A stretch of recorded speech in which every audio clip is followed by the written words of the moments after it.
చేప పొరుటు egg Buzi లాగా 500 grams సొరచేప ముక్కల్ని కడిగి పెట్టేసుకుని ఇలా స్టీమర్లో ఉడకబెడుతున్నాను నేను. మీ దగ్గర స్టీమర్ లేకపోతే ఇడ్లీ ప్లేట్ల మీదైనా ఉడకబెట్టచ్చు. నీళ్లు పోసి ఉడకబెడతారు కానండి, అది బాగుండదు, చప్పగా ఉంటుంది.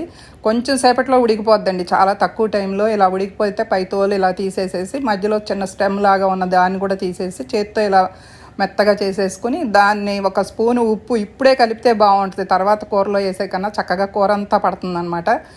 ఎక్కువ నూనె పడుతుంది ఈ కూరకి. దానిలో జీలకర్ర, సోంపు ఇవన్నీ వేసిన తర్వాత ఉల్లిపాయలు కూడా కొంచెం ఎక్కువే పడతాయి, ఎగ్ బూజీలాగా. పచ్చిమిరపకాయలు ఇవన్నీ వేయించేసి ఒక స్పూన్ అల్లం వెల్లుల్లి పేస్టు, కొంచెం పసుపు, కొంచెం కారం ఇవన్నీ వేసి అల్లం వెల్లుల్లి పచ్చి వాసన పోయే వరకు చక్కగా వేయించేసుకొని కరివేపాకు వేసి ఈ పొరట్లాగా మనం రెడీ చేసుకున్న ఈ సొరచేప పిట్టును కూడా వేసేసి కొంచెం సిమ్లో పెట్టి మీడియం సగం మీద వేయించుకుంటే బాగుంటుంది. కారం తగ్గినట్టుంది, కారం వేస్తున్నాను. మసాలా పొడి, ధనియాల పొడి ఇవన్నీ వేసి కొత్తిమీర ఇవన్నీ వేస్తే చాలా బాగుంటుంది కూర.